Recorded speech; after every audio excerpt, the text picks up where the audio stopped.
Welcome back to Harmon Speaks. We're glad to have you this week.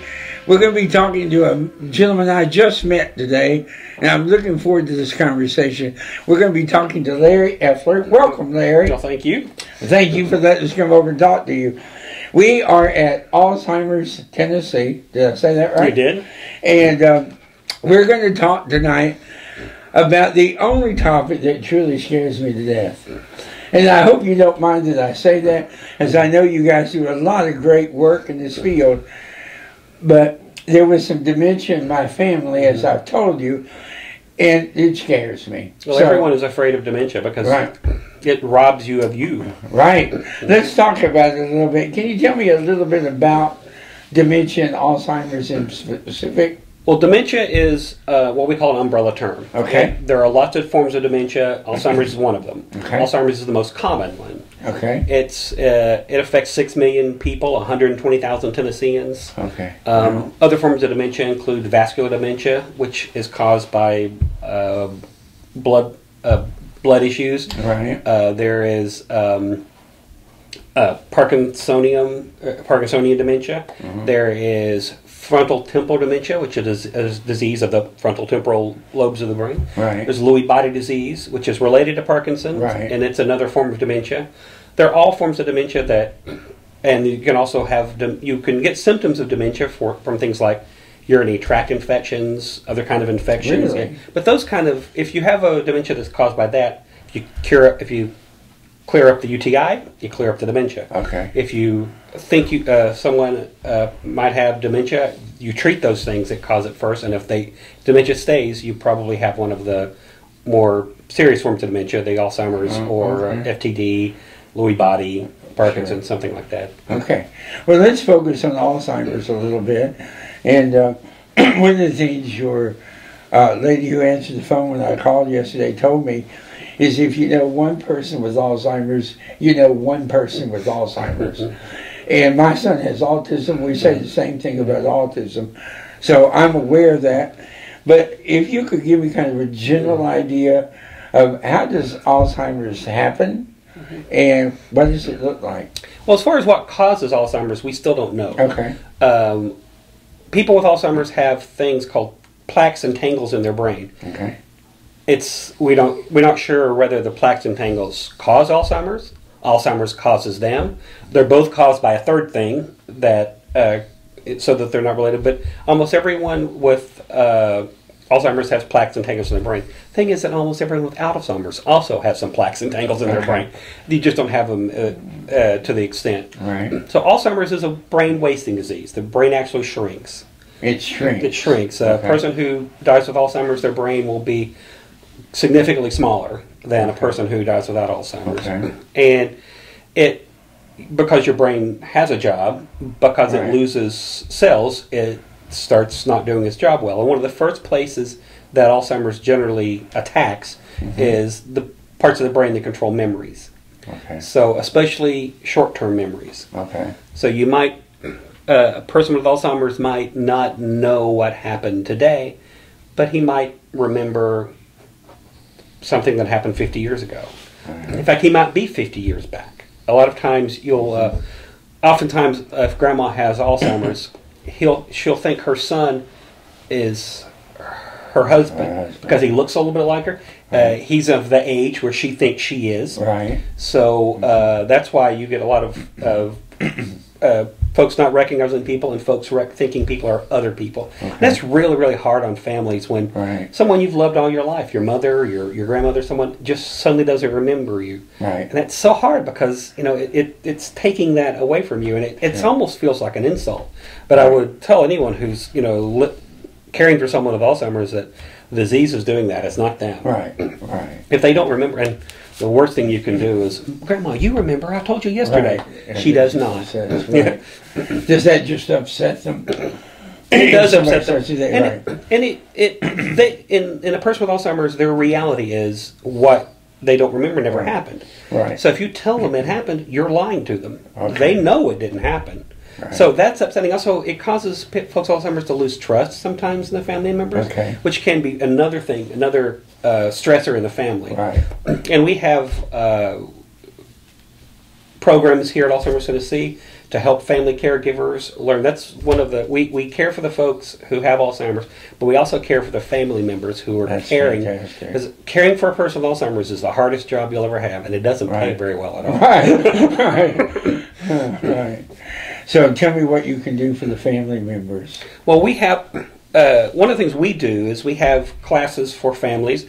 You can, we have classes available on our website that are 4 and 5 minute long little videos. Okay. They're short because folks who are caring for someone with Alzheimer's doesn't have an hour and a half to sit and watch, a video. So it's about 3 or 4 minutes on very small tasks. You say, my mother is having trouble with hallucinations today, which is one thing that happens.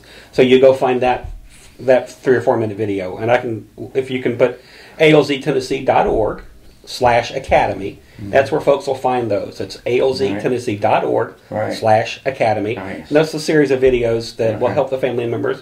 And we also have in-person training. We're having training sessions coming up in, if you don't mind my referring to my notes. Not at all. Oak Ridge, Tuesday, May 24th. In Knoxville, Thursday, June 9th. If you go to alztennessee.org/workshop, you can find the information on those. And those are really great things. We have dementia care experts who really know their business coming. We have physicians who talk about the progress of the disease, what to expect medically. We sometimes have attorneys because, as someone is losing capacity to make their own decisions, you've got to deal with that legally. And we have attorneys who will answer those questions. They're really, everyone who goes to one of our Caring Academy, Caring and Coping conferences comes away with, people go to them, every year. So they really feel like they are. And we haven't had them in person since the pandemic, and we'll be starting this spring. Well, that's good.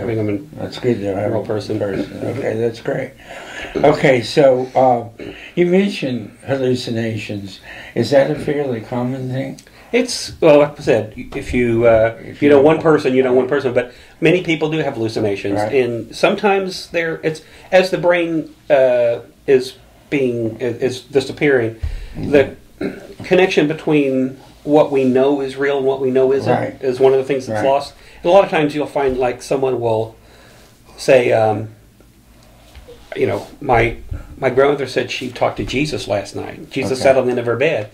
And, you want to, a lot of people say, well, that wasn't Jesus. But, what we say is if she had a good experience and it didn't scare her, just let her think Jesus was there. I mean, who knows? Exactly. But if it's something, but if she says, oh my God, Satan was on my bed last night, and, she's scared to death, deal with that. But if the things aren't causing trouble, just let it go. And that's an important thing about caring for someone with Alzheimer's is you got to live in their world because they're not. It's incapable for them to live in yours. So you have to be there, and it's we have one of our folks here say it's much better to be nice than right. Right. Well, my dad, when I used to go home and visit him, I'd take my family. And when we would get back to Knoxville, he would call me and say, "Why did you leave your kids here? What am I supposed to do with your kids?" And they were with me. I didn't leave them. I may have tried, but I didn't succeed. They came back. Their mother wouldn't let me do it. But I never knew what to tell him about that. I would assure him they were with me and even let him talk to them, but he just never quite believed me. Well, the best way to do it is try to deal with it. Say something like, yeah, they were there, but now they've come back. And that validates his world and doesn't that you're not calling him a liar. And you're not and more importantly you're not telling him what he believes is a lie. But then you say, oh yeah, they were there, but then they came back. Well, he's gone now, so I can't really correct that. But I didn't know how to handle it. Well, and another thing is, guilt doesn't do anybody any good. I agree. So. Don't worry, I don't feel it. I taught for 34 years. Guilt's not my issue. But any folks who are, if they feel like they've done something in the past that they're, I hear this all the time. I wish I knew then what I know now. Right. Well, you didn't, and you did your best. Right, right. So. That's true. I think that's a good point. What other symptoms can we look for? And I know they're not certain ones, but that are common. Well, signs are forgetting things that happened recently. Okay. Oftentimes, someone with Alzheimer's will also, lose things a lot. Okay. And they put them where they always are, and they're lost, or they put them in the wrong places because they don't know, But just forgetting losing your keys is not a sign of Alzheimer's. It's a sign of normal aging. Right. But if you can't find your keys and you find them, in the sofa, you go, oh yeah, that's right. Then you probably don't have Alzheimer's. Right. But if you can't find your keys and you find them in the sofa and you have no recollection of ever being on that sofa, that's something to worry about. Go check that. Okay. It's like, and if it's calling your youngest son by your oldest son's name, that's not Alzheimer's. That's just something that people do. But really believing that your older son is your younger son, or that your son is your husband, that's a sign. Not knowing people and truly not knowing them, not just getting the name wrong. Sure. Now, if you have a loved one and you realize they're beginning to show some symptoms, what's your first step? Well, you can call us. Okay. Again, alztennessee.org. Okay. And 865-544-6288. Or we also have an 888 number that I will give you, and you can put on the screen. Sure. We do that. But we have people here who've done it. But the thing you say is that most family members aren't experienced at Alzheimer's, thank God, because you don't go through it 8 or 10 times. Right. Some of the people we have here have been through it, hundreds of times with other families. Right. So you're not expected to know. Sure. But you also should get a diagnosis. You should visit a neurologist. Right. And I will tell you, there aren't enough neurologists to go around. Okay. So go to your family doctor and get a referral as soon as you can. As soon as you think you might have an issue, or as soon as you think a loved one, get started on it now. It's so easy to go. Nobody wants to deal with it because it's scary as hell, like you said. Yeah, of course. Yeah, it is. But so a lot of times, folks will put it off, and that's not going to help. Alzheimer's isn't a cold; it won't go away on its own. Right. That's the scariest thing you've said all night. No, I'm sorry. It's just true. That's okay. But we do have another events that we have is a research symposium where we bring researchers from around the country. The folks are right on the cutting edge of Alzheimer's drug research and treatment research, to have them talk to local doctors so that our local doctors understand what the newest and latest research. And we talked to one doctor, and I believe this man is going to find a cure for Alzheimer's. Okay. He works at his lab is in Kentucky, the rest of Kentucky, and he does clinical trials that you can get to here in Tennessee. Okay. But he says that he believes he has a drug that will modify the disease, which is what scientific for make it better. Right. He won't say cure. Right. Make it I better. understand. But the problem is, of all the drugs he has in the pipeline, he doesn't know which one of those is going to be the best one because Alzheimer's takes so long to progress that the clinical trials take years and years because you get Alzheimer's early and you don't know it until you're older. Right. So I believe he's going to find he will find the cure if anyone does. And well, that's great news. How long what is your opinion? How long do you think it'll be? In our lifetime or in our children's lifetime? Our children's lifetime. Okay.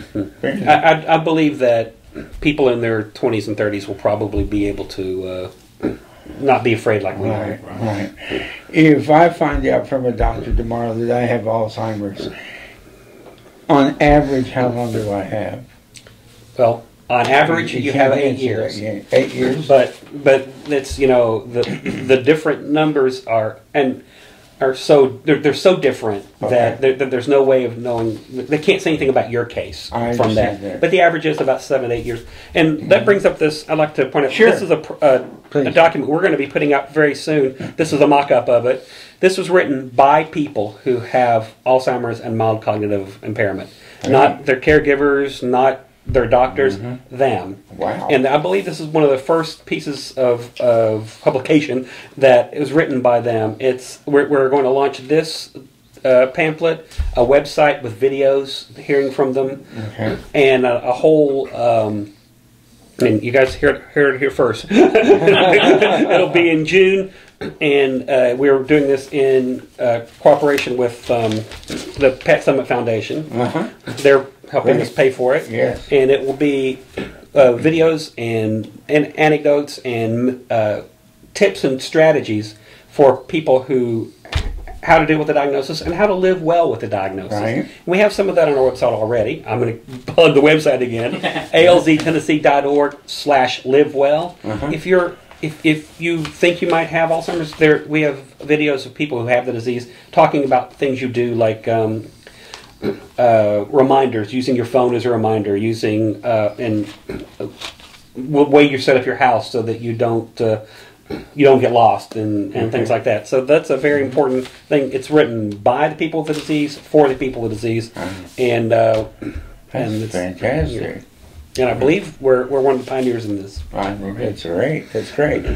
Now you have a couple walks coming up. We do. Why don't you tell us about those? We have a walk coming up April 23rd in Maryville, at Maryville College. That's as we're recording this Saturday. Okay. And then the week after that, April 30th, we have our Knoxville walk.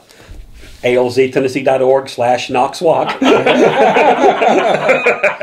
They have a website if you haven't figured that out. Yeah. We do have some websites, and and our walks are not. We're not walking for the exercise. We're walking for camaraderie and for a way to show our support for families who have the disease. There'll be people there with the disease. There'll be caregivers there. There'll be communities, like assisted living communities who care. Most of our people with Alzheimer's are either living with their families, are living in an assisted living memory care unit or something like that. And so we'll have all those folks there to answer questions. We'll cook you a hot dog at 9 in the morning if that's what you want. Yes. Okay, it's come on. Always exactly. And then we listen to some music and we have a good time. We answer your questions about Alzheimer's and we walk around the UT Gardens. That's where they have it. Nice. And that will be April 30th, Saturday. And I believe there's a website for that. What is that website? What would that be? Go to alztennessee.org/walks. You'll find them all. alztennessee.org/walk. We are a statewide organization. We're local. I say we're local and we're statewide. We're not national. Gotcha. Alzheimer's Tennessee was once part of a national organization. In 2011, because of some changes that the national organization made and how they ran the local organizations, our board of directors voted to separate from the national organization. So we are local. The money that we raise are spent on Tennesseans. Right. And we do have offices in Knoxville, in Johnson City, in Cookeville, in Tullahoma, in Franklin, and in Jackson. So we do spread across the state, and you can get help wherever YouTube is an international, but wherever you are in Tennessee, we can help you, and southeastern Virginia because Bristol. Right. Okay. So. Well, I started this off saying that this topic makes me the most nervous of anything, but I've got to say, I'm really relieved to hear all the things you are doing to help out. And I don't know that it makes it any less scary, but it does make it sound a little more manageable. Well, people live with Alzheimer's for a good long time. And so, no one has ever been cured of it. I don't want to, and I understand. Someday someone will be, but it's not. So many people think that as soon as you learn you have Alzheimer's, you're in a nursing home, you're in a wheelchair, and you're peeing yourself. And it's just not the way it is. People live. There are probably people you walk around with who have Alzheimer's who know it and you don't. And plenty of them. And those folks are living their life, and they're living well. And that's sort of our goal for the folks with the disease. Live well, and we say until there's a cure, there's care. So we want you to live well if you have the disease. We also want your loved one to live well because it can destroy families.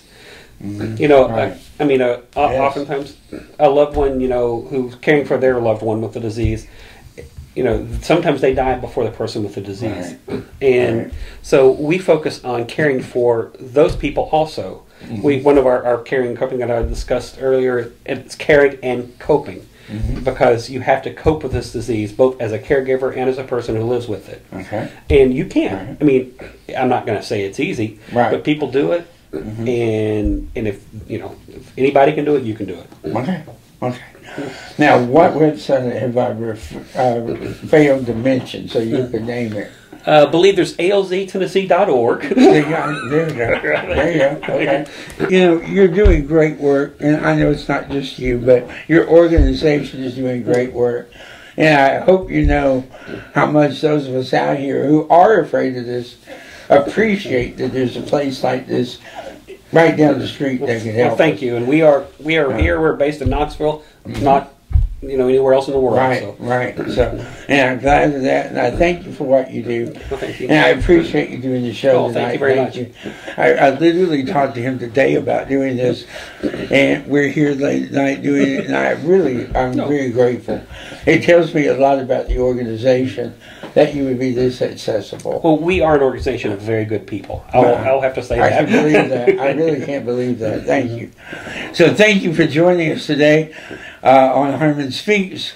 We really are trying to do something good in the world by sharing this kind of information and by talking about life with or without disabilities. Please help us spread the word. Please watch our videos. If you like them, please like them. Please subscribe to the channel, and please pass them around. The more people who watch this, the longer we can keep doing it. So please help us, and thank you for joining us tonight. I hope you enjoyed this. Thank you.